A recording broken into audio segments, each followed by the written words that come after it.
शिवरे, गिरिराज जी मोदी, राम जी भी, मुकेश जी चौहान।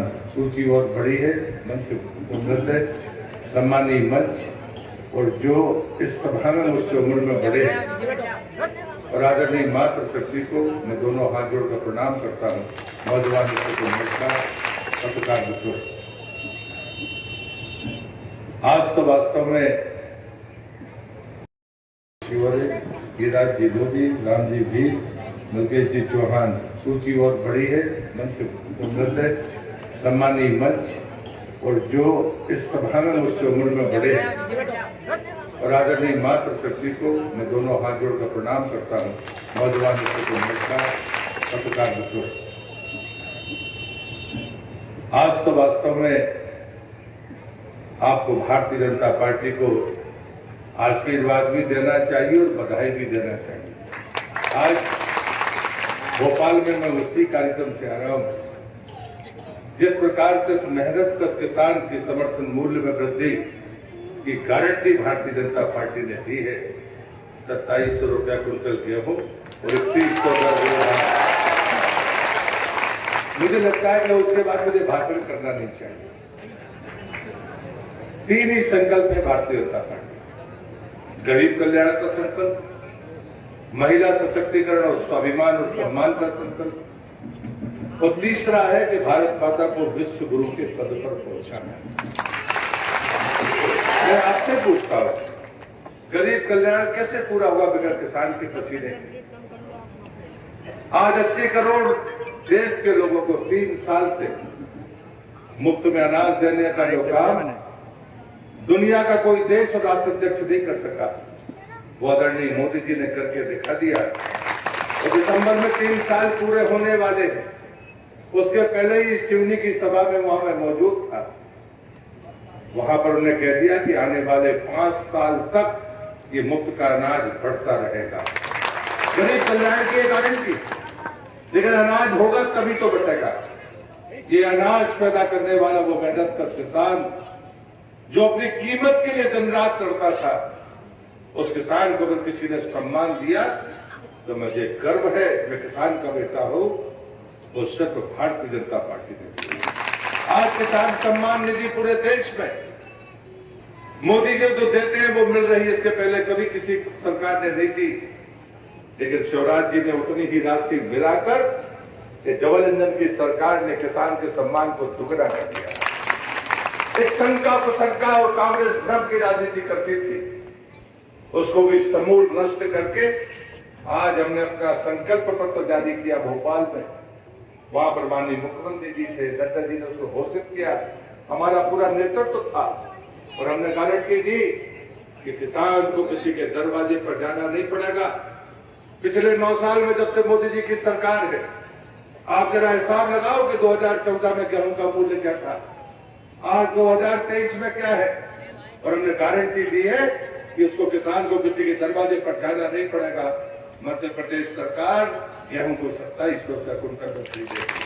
अब कांग्रेस के लोगों से पूछ रहा है, ये 18 साल पलट कर की दीजिए। 2003 में कितनी सिंचाई क्षमता थी, हमारा कितना अनाज पैदा होता था। मध्य प्रदेश सरकार का बजट 3000 करोड़ होता था। शिवराज जी ने जो बजट पेश किया वो 3 लाख करोड़ है। ये 20 साल का फासला है।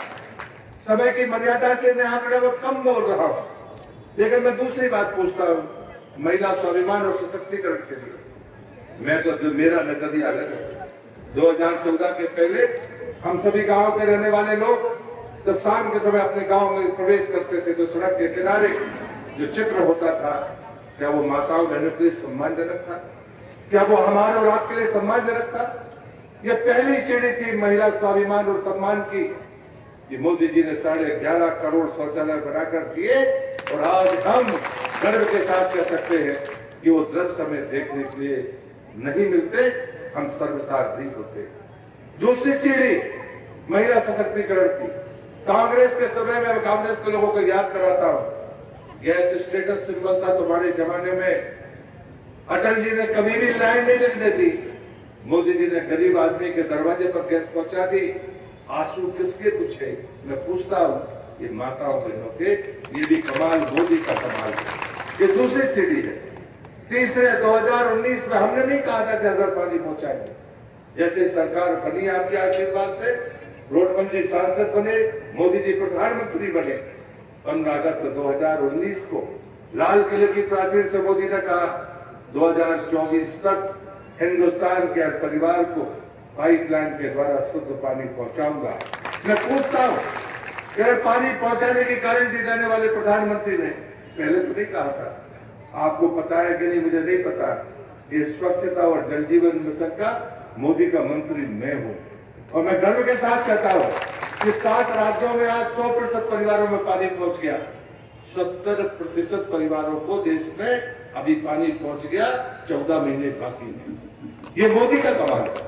और इसमें मुझे लगता है कि ये पानी कौन ढोता था, इसमें किसका समय जाता था, किसका परिश्रम लगता था, किसका सम्मान करता था? ये माताओं बहनों का। ये तीसरी सीढ़ी है। चौथी सीढ़ी तो ऐसी हुई, कभी 5 दिन का सत्र बुलाया 2023 से, अगला चुनाव 2028 में होगा मध्य प्रदेश में। ये माताएं बहनें मध्य प्रदेश की विधानसभा में 1/3 विधायक बनकर बैठेगी। ये मोदी का कमाल है। ये चौथी सीढ़ी है। 24 में लोकसभा के चुनाव होंगे, 29 में अगली बार होंगे, 29 में जब चुनाव होंगे तो देश की संसद में 1/3 मातृशक्ति सांसद बनकर बैठेगी।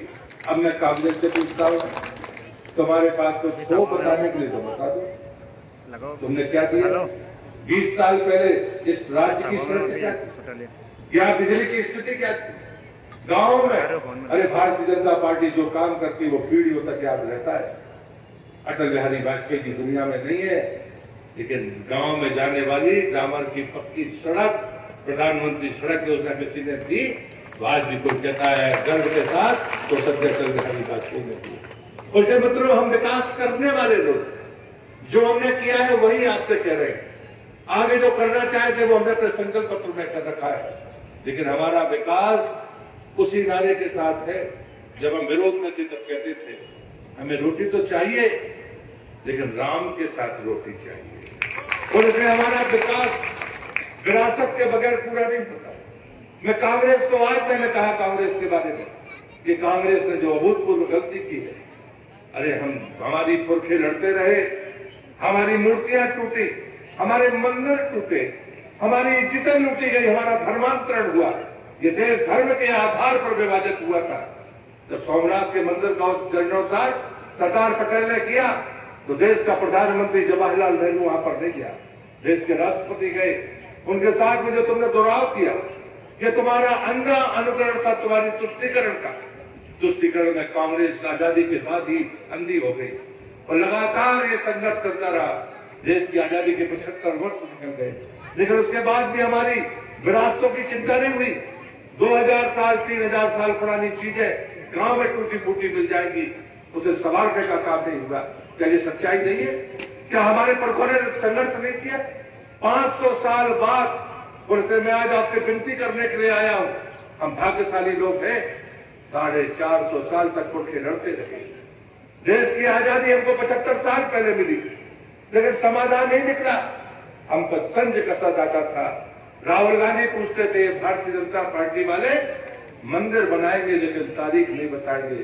राहुल बाबा तारीख तय हो गई है 22 जनवरी। देश के प्रधानमंत्री को जब राम जन्मभूमि न्यास ने आमंत्रण दिया कि आप आइए इस प्राण प्रतिष्ठा समारोह में, देश के प्रधानमंत्री ने ट्वीट करके देश को नहीं पूरी दुनिया को बताया ये कि वो प्रधानमंत्री है, कि मुझे गर्व है कि राम जन्मभूमि न्यास ने मुझे प्राण प्रतिष्ठा के उत्सव अवसर पर आमंत्रित किया है।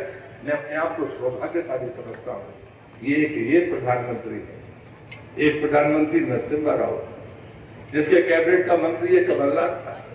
ढांचा टूटा, हमारे नेता मुकदमा लड़ रहे थे। कांग्रेस की केंद्र की सरकार ने सर्वोच्च न्यायालय में शपथ पत्र दिया, हम राम के अस्तित्व को नहीं मानते। कल दीपावली है, हम दीपावली की बधाई देते हैं आप सबको। लेकिन कांग्रेस के लोगों से पूछते हैं, तुम्हारे नेता तो राम का अस्तित्व नहीं मानते, दीपावली कैसे मनाओगे? मैं पूछता हूं, दीपावली तो राम की विजय का प्रतीक।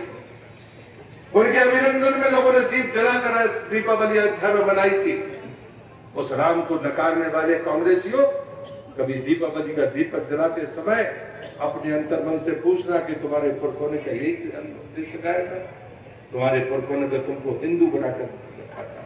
लेकिन राजनीति में आप इतने अंधे हो गए, तुष्टिकरण में ऐसा पागलपन, या आप राम के सत्य को नकार दोगे। मैं देश का संस्कृति मंत्री रहा हूं, वहां पर राम सेतु तोड़ने की तैयारी हो गई और दूसरा शपथ पत्र कांग्रेस ने वो भी सुप्रीम कोर्ट में दिया कि ये मानव निर्मित नहीं है। अरे नलनील के हाथ से बनाया गया राम को पार्क लगाने के लिए बना हुआ राम सेतु, उसको तुम कहते हो कि वो मनुष्य के द्वारा बनाया नहीं। ये तो देश का सौभाग्य था कि देश के प्रधानमंत्री नरेंद्र मोदी बन गए। हमने शपथ पत्र को समाप्त उल्टाया और कहा कि वो माई का लाल राम सेतु को हाथ नहीं लगा सकता। मैं पूछता हूं, क्या दीपावली में चीजें याद नहीं आनी चाहिए? हमसे कहा जा रहा है कि राम मंदिर, अरे हम तो विरोध में थे तब भी जय श्री राम कहते थे, सरकार में है तब भी जय श्री राम कह रहे हैं। आने वाली पीढ़ी को भी यही झंडा हाथ में देंगे कि राम को भूलना नहीं, राम हमारी जीवन शैली है। हम पैदा होने से लेकर मरने तक राम के साथ जीते हैं और राम के साथ मरते हैं। राम राम सत्य कहते हुए हमको ले जाया जाता है। हमको मत बताओ कि राम क्या है। राम हमारा जीवन है और आने वाली पीढ़ियों का भी जीवन राम रहेगा। अरे जिनको तुमने कहा देश को तुम कहते राष्ट्रपिता महात्मा गांधी, उनको गोली लगी तब भी वो श्री राम कहकर उनने अपने प्राण त्यागे के सच्चाई दी। राम राम कहकर त्याग करने वाले, प्राण त्यागने वाले महात्मा गांधी, तुम उनको फोटो लगाकर उनका नाम लिखकर इस देश को गुमराह करते रहे। वो तो राम के साथ में उनका मरे थे, उनका देह तो तब नष्ट हुई थी, तब उन्होंने राम कहा था। मुझे लगता है कांग्रेस के लोगों से पूछना चाहिए। मैं वोट हमने राम के लिए वोट नहीं मांगे, हमने राम के लिए मरने का तय किया। और इसलिए मित्रों 3 दीपावली है। कल जो हमारे पुरखे मनाते आए, कल हम सब बनाएंगे। कमल खरीद कर लाएंगे या तालाब से तोड़ कर लाएंगे, लक्ष्मी जी को चढ़ाएंगे, दीपावली मनाएंगे। दूसरी दीपावली होगी 3 दिसंबर को, जब 5वीं बार भारतीय जनता पार्टी की सरकार बनेगी और यहां से प्रचंड बहुमत के साथ हमारे नारायण सिंह जी विधायक बनकर जाएंगे, तब हमारी दूसरी दीपावली होगी। तो तीसरी दीपावली होगी जिसे सिर्फ मध्य प्रदेश नहीं मनाएगा, न सिर्फ देश बल्कि दुनिया में रहने वाला हिंदू महादीपावली मनाएगा, जब हम प्रधानमंत्री 500 साल बाद रामलला अपने भव्य मंदिर में विराजमान होंगे, उनकी प्राण प्रतिष्ठा होगी और 22 तारीख के बाद अयोध्या की धरती पर जो भी जाएगा वो राम के दर्शन भी करेगा और पूजन भी करेगा। हमसे ज्यादा भाग्यशाली कोई नहीं।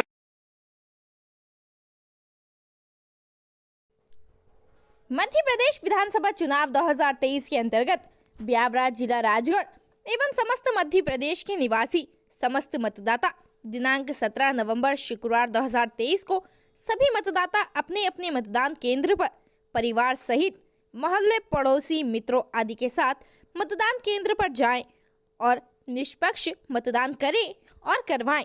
सारे काम छोड़ दो, सबसे पहले वोट दो। आपका एक वोट आपके परिवार, मोहल्ला, नगर, गांव, आपके प्रदेश और आपके देश के विकास में महत्वपूर्ण भूमिका निभाएगा। योग्य, सर्वश्रेष्ठ, ईमानदार, देशभक्त प्रत्याशी को अपना वोट दें।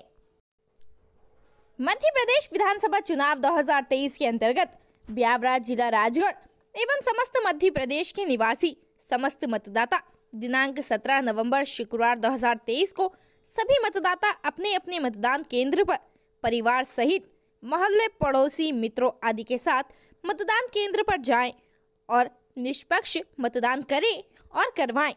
सारे काम छोड़ दो, सबसे पहले वोट दो। आपका एक वोट आपके परिवार, मोहल्ला, नगर, गांव, आपके प्रदेश और आपके देश के विकास में महत्वपूर्ण भूमिका निभाएगा। योग्य, सर्वश्रेष्ठ, ईमानदार, देशभक्त प्रत्याशी को अपना वोट दें। मध्य प्रदेश विधानसभा चुनाव 2023 के अंतर्गत ब्यावरा जिला राजगढ़ एवं समस्त मध्य प्रदेश के निवासी समस्त मतदाता दिनांक 17 नवंबर शुक्रवार 2023 को सभी मतदाता अपने अपने मतदान केंद्र पर परिवार सहित मोहल्ले, पड़ोसी, मित्रों आदि के साथ मतदान केंद्र पर जाएं और निष्पक्ष मतदान करें और करवाएं। सारे काम छोड़ दो, सबसे पहले वोट दो। आपका एक वोट आपके परिवार, मोहल्ला, नगर, गांव, आपके प्रदेश और आपके देश के विकास में महत्वपूर्ण भूमिका निभाएगा। योग्य, सर्वश्रेष्ठ, ईमानदार, देशभक्त प्रत्याशी को अपना वोट दें। मध्य प्रदेश विधानसभा चुनाव 2023 के अंतर्गत ब्यावरा जिला राजगढ़ एवं समस्त मध्य प्रदेश के निवासी समस्त मतदाता दिनांक 17 नवंबर शुक्रवार 2023 को सभी मतदाता अपने अपने मतदान केंद्र पर परिवार सहित मोहल्ले, पड़ोसी, मित्रों आदि के साथ मतदान केंद्र पर जाएं और निष्पक्ष मतदान करें और करवाएं। सारे काम छोड़ दो, सबसे पहले वोट दो। आपका एक वोट आपके परिवार, मोहल्ला, नगर, गांव, आपके प्रदेश और आपके देश के विकास में महत्वपूर्ण भूमिका निभाएगा। योग्य, सर्वश्रेष्ठ, ईमानदार, देशभक्त प्रत्याशी को अपना वोट दें।